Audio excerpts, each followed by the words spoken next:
essayeuses, j'espère que vous allez bien. À mon niveau, ça va super bien. Ça fait vraiment longtemps que j'ai pas fait de vidéo comme ça.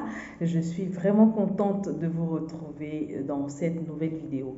Aujourd'hui, je vais faire un petit récap du direct qu'on a eu la dernière fois sur le thème comment gérer les douleurs de contraction. Donc, quelques méthodes à mettre en pratique. C'est vrai que c'est douloureux, c'est pas tout le monde qui supporte, mais déjà, moi je pense que en se disant que on peut y arriver, on peut le faire. Donc, ça se passe d'abord dans la tête. Ça se passe d'abord dans la tête. Alors, pour les nouveaux, je vous souhaite la bienvenue sur ma chaîne YouTube. Quand bébé se fait attendre, bah, il a là. J'invite aussi ceux qui ne sont pas encore abonnés de s'abonner. Et surtout, n'oubliez pas de cliquer sur la cloche de notification pour ne rater aucune de mes vidéos. Alors, comment gérer les douleurs de contraction? Je le disais la dernière fois, j'ai fait un post sur YouTube où je disais que c'est vrai, on dit que la grossesse, c'est pas camarade de quelqu'un. Mais les douleurs de contraction aussi, c'est l'homme.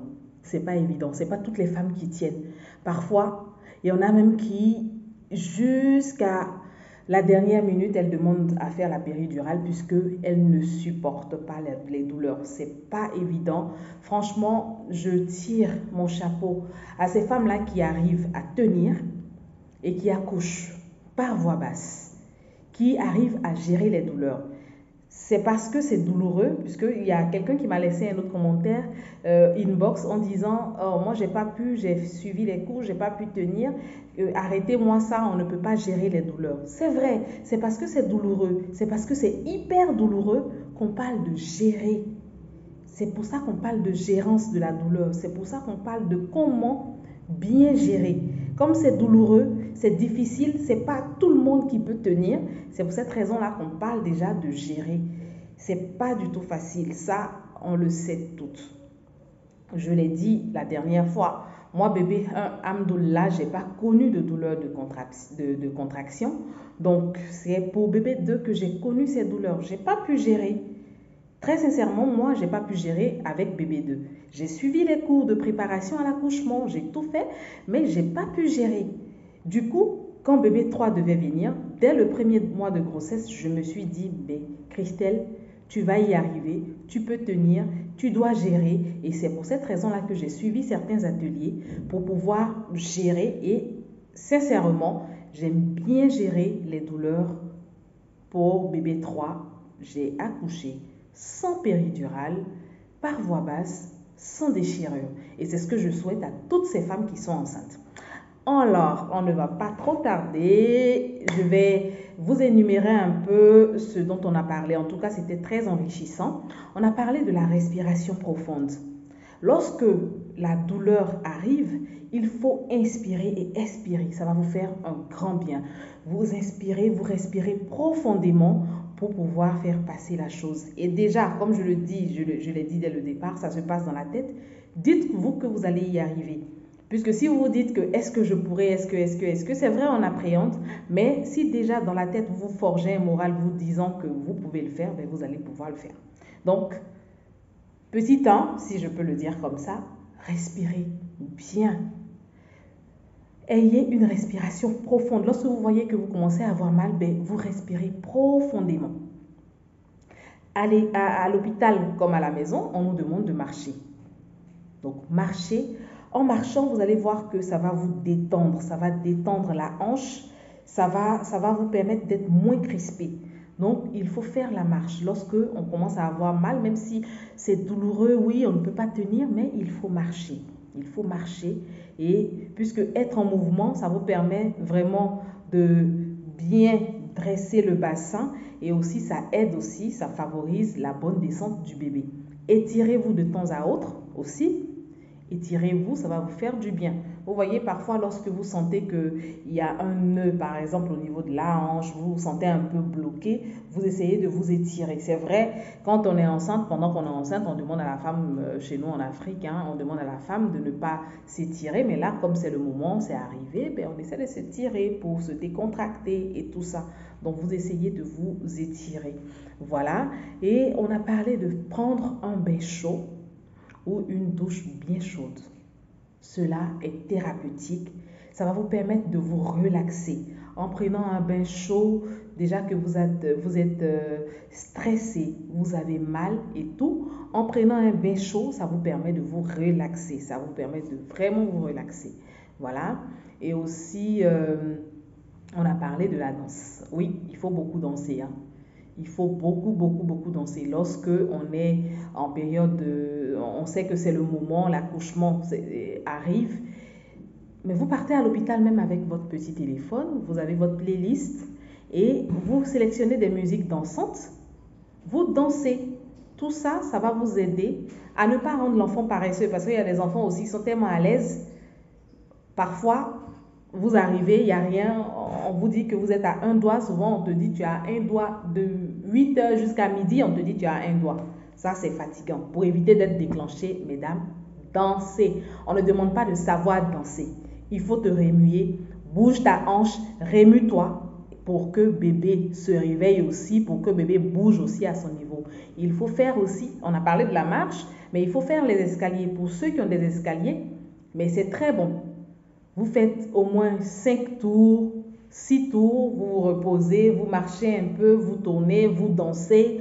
Après, vous refaites les escaliers. En tout cas, ne soyez pas trop fatigué aussi parce qu'au moment de pousser, ça sera trop. Donc, quand vous voyez que vous êtes fatigué, vous arrêtez, vous marchez un tout petit peu, vous dansez. Après, vous refaites les escaliers. Voilà. Donc, il est important aussi de souffler entre deux contractions. Voilà. Entre deux contractions, souffler et profiter de ce moment-là. Voilà. Profitez puisque les contractions, plus les contractions deviennent rapprochées, cela veut dire que l'accouchement aussi est proche. Vous voyez? Donc, lorsque vous avez un petit moment où la contraction vous lâche un peu, profitez, demandez aux sages-femmes comment est-ce que ça se passe, est-ce que vous tenez bien, est-ce que là, ça va se faire dans combien de temps, ou même vous pouvez communiquer avec votre conjoint, lui demander, il peut vous éponger, voilà. Faire quelque chose qui vous fait du bien. Demandez à ce qu'on mette la clim, puisque lorsque on a les douleurs, franchement, la clim, on en a vraiment besoin, puisqu'on a chaud même pendant l'hiver. Je vous assure, mesdames, pour celles qui ont déjà vécu ça, même pendant l'hiver, tu as chaud, tellement que c'est dosé. Voilà. Aussi, il y a la participation du conjoint. Dans certains pays développés, le conjoint entre en salle d'accouchement avec la conjointe. Ça, c'est vraiment bon. Le fait de savoir qu'on entre en salle d'accouchement, c'est un moment décisif de notre vie, et qu'on entre en salle avec notre conjoint, ça nous rassure parce que on est avec quelqu'un qu'on connaît, quelqu'un qui nous connaît bien. Donc, il y a ce côté rassurant là. Psychologiquement, ça nous donne de la force. Et il faut faire participer ce dernier-là. C'est-à-dire lorsque on a les contractions, lorsque ça nous fait mal, au lieu d'être désagréable, mais on ne doit pas être désagréable puisque notre amour est auprès de nous. Donc ce qu'on doit faire, mesdames, c'est de lui dire ce dont on a besoin. Certaines femmes ont besoin d'un petit massage. Vous pouvez demander au conjoint de vous masser. Et chers conjoints, vous-même soyez aussi réactifs. Parfois, la peur fait que certains ne savent pas ce qu'ils doivent faire. Donc, soyez réactifs, essayez de masser le bas du dos de madame. Prenez une écharpe, vous lui mettez là, vous essayez de tirer dessus au moment où la contraction arrive. Et vous essayez de chronométrer, ayez un chronomètre, où vous allez dire à madame, voilà les contractions, c'est soit chaque 5 minutes. Donc, dès que c'est passé 5 minutes, vous lui demandez de s'apprêter, de pouvoir tenir encore les 5 prochaines minutes. Et au moment où les 5 prochaines minutes approchent, vous lui dites, là, elle se prépare psychologiquement, elle sait que la douleur va arriver. Et donc là, elle est préparée à tenir. Moi, ça m'a vraiment aidé pour bébé 3. Puisque lorsque ça se rapprochait, il me disait, mais là, c'est chaque 2 minutes maintenant que les contractions vont arriver. Donc, lorsque la contraction cesse, il chronomètre, on essaie d'échanger un peu, on essaie de prendre des nouvelles de ses sœurs et tout, savoir si tout va bien à la maison. Et là, lorsque on va atteindre les 2 minutes, peut-être dans les 5 à 6 secondes, il me dit, tiens-toi prête, ça va arriver dans pas longtemps. Et hop, lorsque ça arrive, ben, vu que je me suis préparée psychologiquement, c'est vrai, j'ai mal, mais je me dis, bon, ça va prendre juste 5 minutes, donc ça va passer. C'est vrai, 5 minutes, même parfois, même quand c'est 2 minutes, on trouve cela interminable, mais ça fait du bien. Ça fait du bien, le conjoint, il est là, on a quelqu'un de confiance à qui on peut confier ses affaires, on a quelqu'un de confiance à qui on peut demander soit de nous chouchouter, de nous bichonner, de nous éponger, à qui on peut demander certaines choses qui sont, parfois on se gêne parfois de poser des questions aux sages-femmes, mais à notre conjoint, on peut le faire, vous voyez. Quelqu'un qui ne va pas se moquer de nous, puisqu'on est dans le même bateau, donc la personne essaie aussi de te mettre à l'aise. Donc, faire participer le conjoint, il est c'est vraiment important. Voilà, voici quelques éléments qu'on a eu à partager. Je tiens à remercier toutes ces personnes qui étaient présentes lors de ce direct, en particulier la sage. Elle a tout fait pour être là et nous donner quelques conseils. Elle a même dit qu'il faut avoir un chronomètre pour pouvoir déterminer les contractions dont je viens de parler là. Et aussi, elle a dit qu'il faut aussi faire la différence entre une vraie contraction et une mauvaise contraction, puisque au dernier trimestre, on a des contractions à tout moment. Donc, il faut savoir faire la différence entre ces deux-là. Lorsque la contraction, elle est rapprochée, lorsque les contractions sont rapprochées, c'est que là, il y a urgence, il faut aller à l'hôpital. Lorsqu'il y a rupture de la poche des os suivie de contraction, mesdames, vu que la valise de maternité est déjà prête, allez-y directement à l'hôpital. Donc, il ne faudrait pas trop tarder à la maison. Lorsque nous avons rupture de poche des os, lorsque nous avons des contractions accompagnées de saignements, il faut aller à l'hôpital en urgence. Il ne faudrait pas attendre. Tout ça pour notre survie et pour la survie de notre bébé. Voilà. Il y a aussi une abonnée qui a fait une intervention qui était vraiment intéressante. Elle a parlé de mœurs, le fait de se préparer à l'accouchement. Ce sont des choses en Afrique, ce n'est pas dans nos habitudes. Et il est important de les mettre dans nos habitudes, dans nos mœurs. En général, quand on doit accoucher, vu que la plupart des femmes se font accompagner par leur maman, même quand monsieur peut participer, parfois on demande à l'homme de sortir, puisque madame va accoucher bientôt. Excusez-moi, la vidéo a été coupée. Donc parfois, on demande à l'homme de rentrer, de sortir, puisque le moment est arrivé, elle doit accoucher, et c'est quand madame finit d'accoucher que monsieur rentre à la maison. Il est préférable de mettre cela dans nos mœurs. C'est-à-dire, dès votre premier mois de grossesse, vous préparez psychologiquement. Vous dire que vous allez accoucher par voie basse.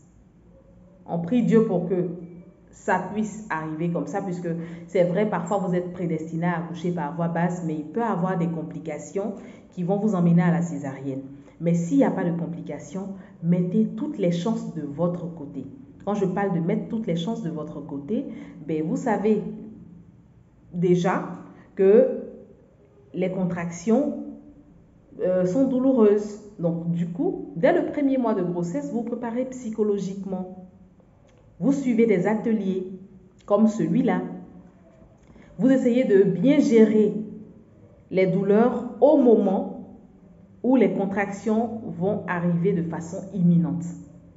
Et même, j'ai partagé aussi où j'ai suivi un atelier, voilà, un atelier pendant que j'étais enceinte, un atelier de sage-femme à Paris, où les dames disaient que lorsque on commence à avoir mal et tout, il faut faire la voix rock. Il faut faire la voix rock. C'est-à-dire que si la contraction doit durer 2 minutes, pendant 2 minutes, vous faites et